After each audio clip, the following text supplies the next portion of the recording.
Olá, oitavo ano, tudo bem? Pessoal, nós vamos terminar hoje a parte 2 dos animais, capítulo 3. Vamos da página 305 até a página 314. Vocês vão ver que ainda tem bastante coisa, então eu vou tentar ser o mais direta possível. Vou falar apenas aqueles pontos mais importantes, daí tiramos as dúvidas na aula de quarta-feira, tá bom? Então vamos lá, sobre o filo artrópoda. A principal característica dos artrópodes são os apêndices articulados, ou como as antenas, palpos, patas articuladas, permitem uma movimentação muito maior. Esse nome vem lá do grego, que artro significa articulado e podos, pés. Então aí que vem essa articulação deles. Esse filo é dividido em vários grupos, posso dizer classes também, né? Os mais característicos: crustáceos, insetos, aracnídeos, quilópodes e os diplópodes. Eles podem ser encontrados tanto em um ambiente aquático quanto em um ambiente terrestre. Além de terem esses apêndices articulados, penas articuladas e tudo mais, os artrópodes têm em comum um exoesqueleto quitinoso. Como assim? É um esqueleto externo. Nós temos um esqueleto interno, é endoesqueleto que nós chamamos, mas eles, os insetos, os artrópodes no geral, possuem um exoesqueleto, é um esqueleto do lado de fora, externo, e é formado por uma substância química que é chamada de quitina. Esse exoesqueleto sustenta e protege o corpo do animal. É uma novidade evolutiva para eles também. Então, não sei se vocês já viram em tronco de árvores, ó, o exoesqueleto de uma cigarra. Apesar de ter vantagem dessa proteção para o corpo do animal, também existe o lado negativo, porque esse exoesqueleto vai limitar o crescimento do animal. Para que ele cresça, é necessário trocar esse exoesqueleto. Então, isso nós chamamos de muda ou ecdise, que foi exatamente o que retrata essa imagem aqui. São essas trocas mensais, quando sai o esqueleto antigo, cresce um novo que vai endurecer sobre ele, e caso esse animal venha a crescer novamente, aí tem que ter uma nova muda, uma nova ecdise, ok? Então, falando sobre os principais grupos dos artrópodes, os aracnídeos são representados pelas aranhas, os escorpiões, carrapatos e os ácaros. O corpo deles é dividido em cefalotórax, porque é uma união da cabeça com o tórax, por isso que foi cefalotórax, e abdômen. As aranhas ainda, né? E eles, no geral, os aracnídeos, possuem 8 patas e alguns apêndices. Aí vai variar, né? Então, no caso aqui, as aranhas possuem quelíceras e possuem os pedipalpos. Mas o escorpião tem um aguilhão, por onde vai inocular o veneno. Mas todos os aracnídeos são carnívoros no seu geral, tá? Daí o ácaro é extremamente pequeno, chega nas nossa casa através do vento, gosta de um local mais escuro, então fica ali, às vezes, no colchão, acaba tendo muito ácaro, existem pessoas que têm alergia, tudo mais.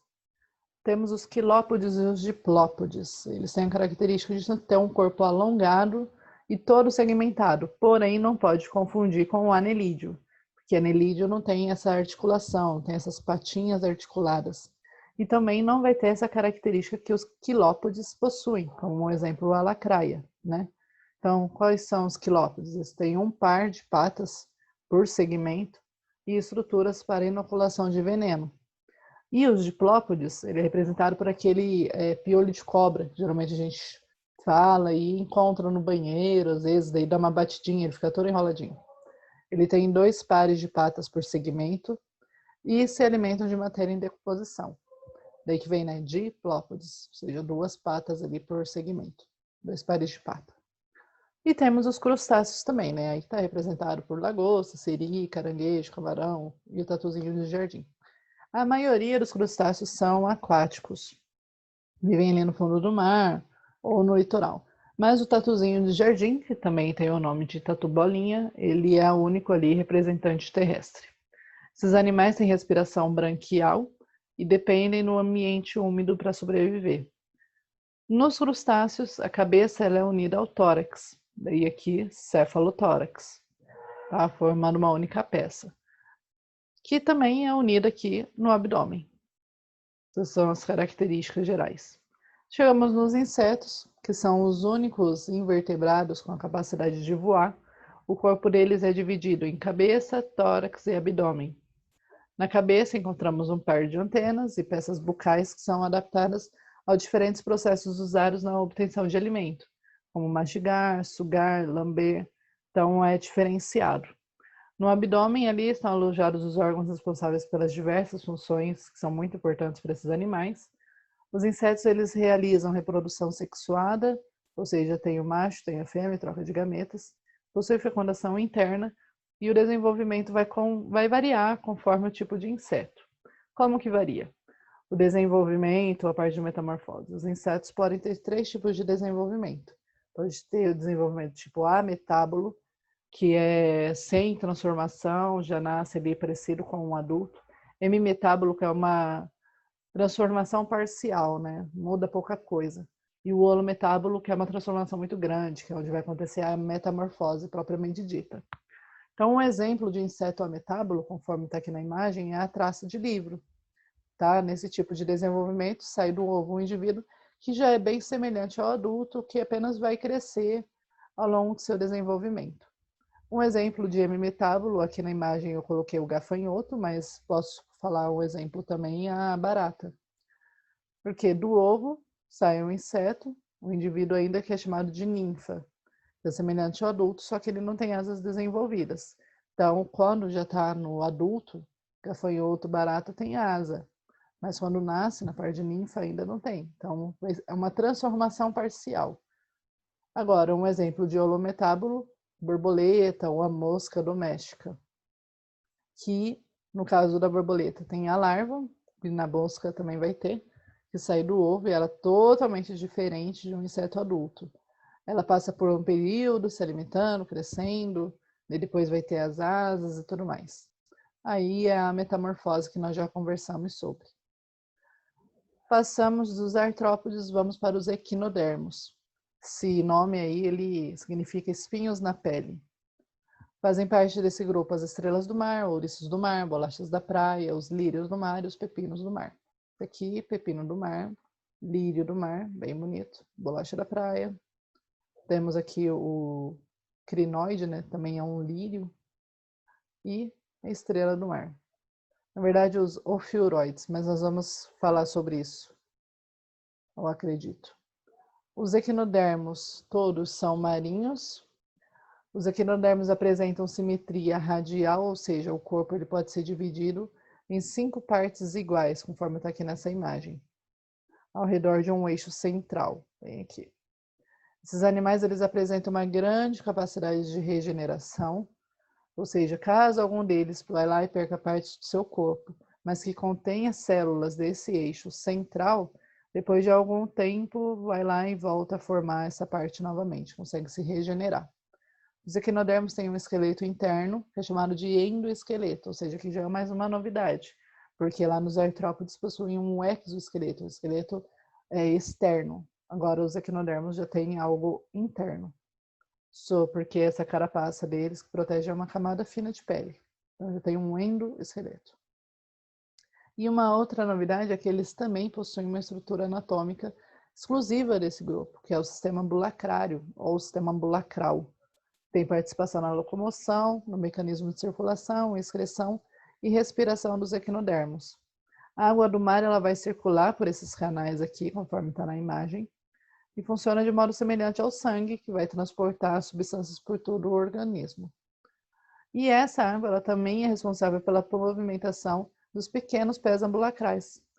Isso que parecem uns pelinhos quando a gente pega uma estrela do mar e sente umas coisinhas diferentes. Você está pegando justamente ali nos pés, né? Que faz parte do sistema ambulacral. Então, essa água que passa internamente por esses canais permite essa locomoção dos equinodermos. Eles não são fixos, eles possuem certa movimentação. Claro, existem alguns, como os lírios do mar, que eles são fixos, né? Mas outros, como a estrela do mar, possuem movimentação. E os ouriços do mar, esses aqui, é um conjunto de 5 dentes, com os quais eles vão raspar os alimentos, as algas das rochas, olha aqui. E essa estrutura foi descrita pela primeira vez pelo filósofo grego Aristóteles.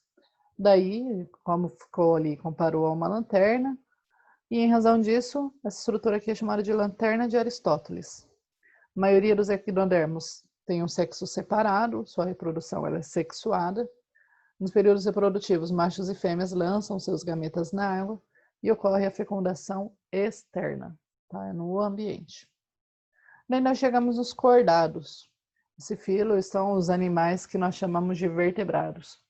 As características que unem todos os animais desse filo é a presença de um cordão nervoso dorsal, que na fase embrionária chama-se de notocorda, mas depois é a própria coluna vertebral. Tá? Então, os animais aí, o filo cordata, possuem essa coluna vertebral e o crânio. Tá? Mas isso é claro, existem animais como o anfíoxo, que está até representado aqui, e a assídia, que são animais invertebrados, mas que apresentam essa característica apenas na fase embrionária, ou seja, apresenta apenas a notocorda. Não tem aquela coluna vertebral, só na fase embrionária. Então, quais são essas classes? Quais são os grupos de vertebrados que vamos estudar? Peixes, anfíbios, répteis, aves e mamíferos. Então, vamos lá. Peixes.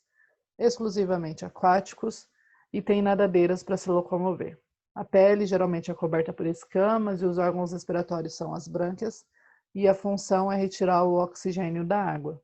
Os peixes eles podem ser divididos em dois grandes grupos, são os cartilaginosos e os peixes ósseos, ou condrictes e osteictes, às vezes vocês vão ver também. Os peixes cartilaginosos correspondem aos condrictes. Então ali, exemplo, o tubarão e as arraias são os representantes. Características: pele áspera, o esqueleto ele é formado por tecido cartilaginoso, daí vem o nome, né? Esse grupo, peixes cartilaginosos. Fecundação é interna. Os peixes ósseos, a maioria que vocês conhecem, sardinha, salmão, dourado, tantos outros aí. Características: a pele é recoberta por escamas dispostas, como as telhas da casa, existe uma organização aqui dessas escamas. Existe uma linha lateral, que é essa linha mais escura ao longo do corpo, que ajuda na movimentação, é algo sensorial para eles. O esqueleto é formado por tecido ósseo e a fecundação dos peixes ósseos, ela é uma fecundação externa, é fora do corpo do animal, lança seus gametas na água. Dos peixes cartilaginosos, como o tubarão, a fecundação é interna. Então aqui existem algumas diferenças, tá? Mas as principais aí é a questão do esqueleto e a fecundação. Qual que tem fecundação interna, qual que vai ter uma fecundação externa. Aqui estão algumas informações adicionais, tá? Chegamos nos anfíbios, representantes, sapos, rãs, pererecas, são os mais conhecidos. Os anfíbios, eles foram ali os primeiros representantes vertebrados a conquistar o ambiente terrestre, mas não foi uma conquista definitiva, porque eles ainda dependem da água para a reprodução e as fases iniciais da vida, mas foram os primeiros que conseguiram sair do ambiente aquático e dar uma explorada no ambiente terrestre, tá? E geralmente a fecundação deles é externa, os ovos são lançados em poças rasas ou ali na margem dos corpos d'água, perto do rio, de um lago. Cientistas organizaram os anfíbios em 3 ordens. Anura, que seriam dos anfíbios, Caudata, mas utilizamos muito mais o termo Urodelos, e Gymnophiona, que também quase a gente não usa esse termo, utilizamos mais o termo Apodes, por isso que eu deixei em vermelho destacado os termos que normalmente nós usamos. Então, em relação aos anuros, eles fazem parte dessa ordem, os anfíbios, como sapo, rã e perereca. Fecundação deles, na maioria das vezes, vai ser externa. Lá na fase larval, após a reprodução, esses anfíbios eles são chamados de girinos. Eles vivem exclusivamente na água, por isso eles vão respirar por meio das brânquias. Mas vai passando os dias, vai passando a transformação, onde a cauda desse girino vai desaparecer. E vai desaparecer completamente, assim como as brânquias também, que faziam a respiração, vai dar lugar aos pulmões. Depois disso, o animal vai e chega à fase adulta. E todo esse processo que envolve a transformação dos girinos em sapos adultos vai ser chamado também de metamorfose. Ou seja, já é um holometábulo, né? Porque a transformação é intensa, acontece a metamorfose. Aqui nós chegamos nos caudatos, mais conhecidos como urodelos, que fazem parte desse grupo, as salamandras, os tritões, a imagem bonitinha aqui.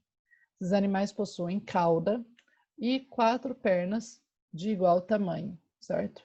assim como os anuros têm boca larga e passam por metamorfose também. Gimnofiona ou ápodes. Ápodes é porque é sem patas. Fazem parte aí as cobras cegas, também chamadas de cecílias. Os ápodes, eles não têm pernas, vivem enterrados em solo úmido, por isso podem ser confundidos com minhocas, até mesmo com cobras.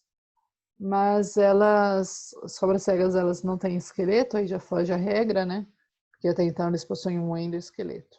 Mas que também em si, a princípio não oferece perigo, mas já saiu algumas reportagens falando que as cobras cegas podem ter ali uma secreção, uma substância que pode nos fazer mal. Mas deixe cada um no seu ambiente, né? Répteis. Representantes: lagartos, serpentes, jacarés, crocodilos, tartarugas. São ali os principais. Bem, vestígios fósseis sugerem que esses animais evoluíram de certos anfíbios primitivos. E esses sim conseguiram conquistar definitivamente o ambiente terrestre. Tá? Então, quais foram essas adaptações que permitiram essa conquista definitiva no ambiente terrestre? Porque eles têm uma proteção contra a desidratação e mais facilidade de deslocamento sobre a terra firme. Daí nós vamos ver qual é essa proteção, né? A formação de ovos também com casca resistente, uma casca calcária, foi fundamental porque protegeu o embrião durante o desenvolvimento. Os répteis, de modo geral, apresentam as principais características. Aqui que entra a questão dessa pele que protege contra a desidratação. Ó. Pele seca e espessa, mais grossa, algumas vezes recobertas por escamas, placas ósseas ou placas córneas. A respiração é pulmonar. Eles possuem cloaca, que é um orifício bem aqui, ó, por onde vai sair as excretas, urina e tudo mais, e também vão sair os ovos. Ou seja, isso são os animais ovíparos que botam ovos. Os répteis mais abundantes nos dias de hoje são classificados em 3 grandes grupos: textudinhos, mais conhecidos como quelônios, crocodilianos e os escamados. Os textudinhos ou quelônios fazem parte desse grupo, as tartarugas, os cágados e os jabutis. Textudíneos são protegidos por uma armadura formada por 2 cascas. A superior é chamada de carapaça e a inferior é de plastrão. A reprodução dos textudíneos ocorre com a deposição de ovos em ninhos cavados no solo, nos quais a temperatura do ambiente vai contribuir para o desenvolvimento dos embriões. Temos os crocodilianos, representantes de jacarés, crocodilos e os gaviais. A reprodução deles é bem parecida também com a dos textudíneos. Vai cavar os ovos ali no chão e tudo mais. Os escamados. Eles possuem um corpo coberto por escamas e é subdividido em 2 grupos, em lacertílios, mais conhecidos como lagartos, e os ofídeos, que são as serpentes. Tanto os lagartos quanto as serpentes vão depositar os seus ovos como forma de reprodução, são ovíparos também, ok? E nesse caso, então, dizemos que o animal, alguns têm uma espécie ali que eu coloquei, que ele faz a postura somente alguns momentos antes da eclosão. Isso também é uma novidade, é algo diferenciado, mas não acontece com todos. Isso é apenas ali do grupo de serpentes dessa família Viperidae. Então, no caso, eu digo que essa serpente, né, dessa família, elas são ovovivíparas. Proporcionou ali uma maior taxa de sobrevivência dos seus filhotes. Chegamos nas aves, elas são animais homeotérmicos. O que é isso? Elas conseguem manter uma temperatura corporal interna relativamente constante, diferente dos outros animais. Precisam manter essa temperatura conforme está o ambiente. Então, precisa ficar no sol, um período que anoiteceu está mais frio, tem que se esconder, como no caso dos lagartos. Esse grupo das aves ela é muito diversa, que possui o maior número de espécies entre os vertebrados, e a característica que une os animais desse grupo é a presença de penas, que recobrem o corpo. E as penas auxiliam no voo e também nesse isolamento térmico, por isso elas são homeotérmicas, né? As aves que voam apresentam ossos diferenciados, que nós chamamos de ossos pneumáticos, porque elas são mais porosos, têm esses espaços vazios, tornando elas mais leves, o que ajuda no voo, tá? A reprodução das aves. Assim como os répteis, elas também são ovíparas, vão botar os ovos. O ovo com casca calcária é uma aquisição evolutiva importante para esses animais, que representa uma das adaptações para a conquista do ambiente terrestre. Então, é a mesma composição dos répteis, é mais resistente. O ovo vai alimentar e vai proteger o embrião. E sobre as características, né, dos ovos. A casca ela é porosa, formada por compostos que vai ter o cálcio. Os poros, eles permitem trocas de ar com o exterior. Câmara de ar, que também possui aqui, contém uma reserva de ar, é usada no início do desenvolvimento do embrião. A gema e a clara, que nós chamamos de albumina, servem de alimento para o embrião. O disco germinativo, bem aqui, ó, que é visível somente em ovos já fecundados, é a estrutura que dará origem ao embrião. Geralmente, às vezes, dá para observar o disco germinativo em ovo caipira. Então, quem gosta de ovo caipira, vai na fazenda, dá uma olhadinha, que às vezes vocês conseguem observar isso. Mamíferos, o último aqui para nós terminarmos a aula. Mas calma que ainda tem uns 2 slides, eu acho. Os mamíferos são considerados animais com um alto sucesso evolutivo. Por quê? A presença, né, do grande número de espécies que habitam quase todos os locais da Terra, incluindo as regiões polares, são os mais envolvidos. A melhor forma de observar esse sucesso evolutivo nos animais está no tipo de estratégia reprodutiva que o organismo ele é capaz de usar e também na taxa de sobrevivência de seus filhotes. As características mais importantes desse grupo, que permitiu tanto sucesso, presença de pelos e de glândulas mamárias. Essas duas características são muito importantes, porque os pelos auxiliam esses animais no controle da temperatura corporal. Já as glândulas mamárias têm um papel importante na alimentação dos filhotes, contribuindo para a sobrevivência da prole. Os mamíferos têm 3 grupos ali que têm forma de reprodução diferenciada. Tem os monotremados, os marsupiais e os placentários. Então, aqui os monotremados são os mamíferos que botam ovos, colocam ovos. E quase todo mundo já ouviu falar do ornitorrinco. Tem até um desenho, né? Acho que é Phineas e Ferb, que aparece em um ornitorrinco. Ele, ao contrário da maioria dos mamíferos que têm uma gestação, esses animais, eles colocam ovos. São ovíparos. Além dos ornitorrincos, nós temos as equidinas, que elas são animais que parecem porco-espinho. Tanto os ornitorrincos quanto as equidinas são encontrados apenas na Oceania. A estratégia reprodutiva de colocar ovos, cuidar deles, não é muito boa para os mamíferos, sendo uma dos possíveis motivos de haver apenas 2 espécies vivas desse grupo, que muitas delas já foram extintas.